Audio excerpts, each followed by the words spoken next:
भगवान महादेव कहते हैं कि परिवर्तन संसार का नियम है।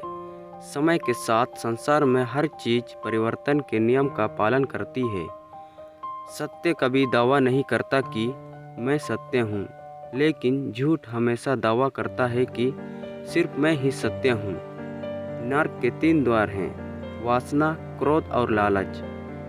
अगर किसी का अच्छा ना कर सको तो बुरा भी मत करना, क्योंकि दुनिया कमज़ोर है लेकिन दुनिया बनाने वाले नहीं। सदैव संदेह करने वाले व्यक्ति के लिए प्रसन्नता न इस लोक में है न ही कहीं और। जो चीज़ें हमारे दायरे से बाहर हो उसमें समय गंवाना मूर्खता ही होगी। ना तो यह शरीर तुम्हारा है और ना ही तुम इस शरीर के मालिक हो। यह शरीर 5 तत्वों से मिलकर बनी है: आग, जल, वायु, पृथ्वी और आकाश। एक दिन यह शरीर इन्हीं 5 तत्वों से मिलकर विलीन हो जाएगा। जिंदगी में हम कितने सही हैं और कितने गलत हैं यह केवल 2 लोग जानते हैं, एक परमात्मा और दूसरा हमारे अंतरात्मा। परिवर्तन ही संसार का नियम है।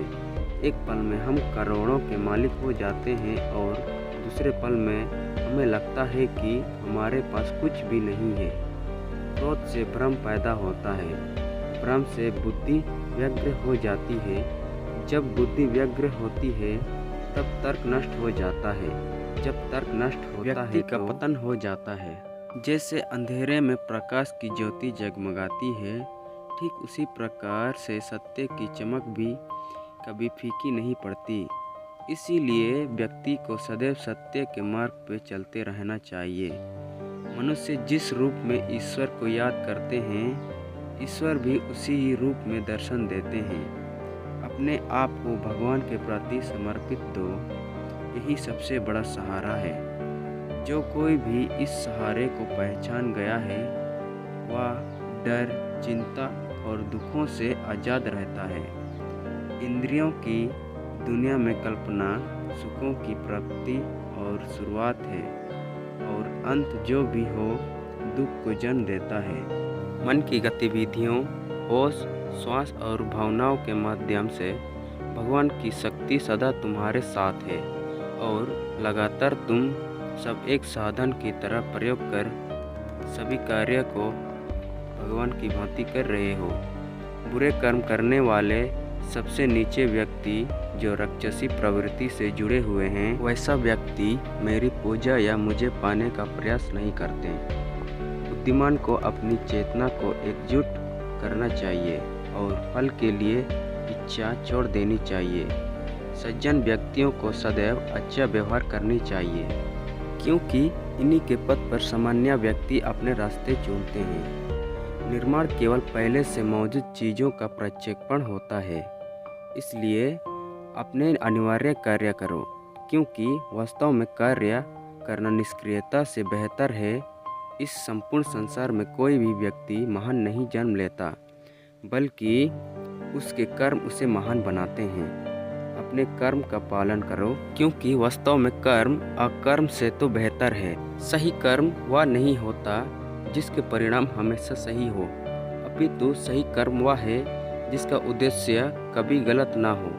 इंसान हमेशा अपने भाग्य को कोसता है, यह जानते हुए कि भाग्य से भी ऊंचा उसका कर्म है, जिसके स्वयं के हाथों में है। बिना फल की कामना से किया गया कार्य ही सच्चा कर्म है। ईश्वर के चरणों में समर्पण वही केवल धर्म है। ज्ञानी व्यक्ति ज्ञान और कर्म को एक रूप में देखता है। ज्ञानी व्यक्ति को कर्म के प्रतिफल की अपेक्षा कर रहे अज्ञानी व्यक्ति को दिमाग की अस्थिर नहीं करना चाहिए। अप्राकृतिक कर्म बहुत तनाव पैदा करता है। यदि किसी और का काम पूर्णता से करने से कहीं अच्छा है कि अपना काम करे, भले ही उसे अपूर्णता से करना पड़े। अच्छा कर्म करने के बावजूद भी लोग केवल आपकी बुराइयां ही याद रखेंगे, इसलिए इस पर ध्यान मत दो। तुम अपना कर्म करते रहो। कर्म उसे नहीं बांधता जिसने काम का त्याग कर दिया है। जन्म लेने वाले के लिए मृत्यु उतनी ही निश्चित है जितना कि मृत होने वाले के लिए जन्म लेना। इसीलिए जो अपराहत है उस पर शोक मत करो। आत्मा किसी भी काल में ना जन्माता है और ना ही मरता है, और ना ही यह एक बार होकर फिर अभाव रूप होने वाला है। आत्मा अजन्मा, नित्य, अश्वत और पुरातन है। शरीर के नाश होने पर भी इसका नाश नहीं होता। जैसे मनुष्य पुराना वस्त्रों का त्याग कर दूसरे नए वस्त्रों का धारण करता है, वैसे ही देही जीवात्मा पुराने शरीरों को त्याग कर दूसरे नए शरीर को प्राप्त होता है। जो आत्मा को मरने वाला समझता है और जो इसको मरा समझता है, वे दोनों ही नहीं जानते, क्योंकि यह आत्मा न मरता है और न मरा जा सकता है। वह व्यक्ति जो मृत्यु के समय मुझे स्मरण करते हुए अपना शरीर त्यागता है, वह मेरे धाम को प्राप्त होता है। इसमें कोई आशंका नहीं है। हर हर महादेव।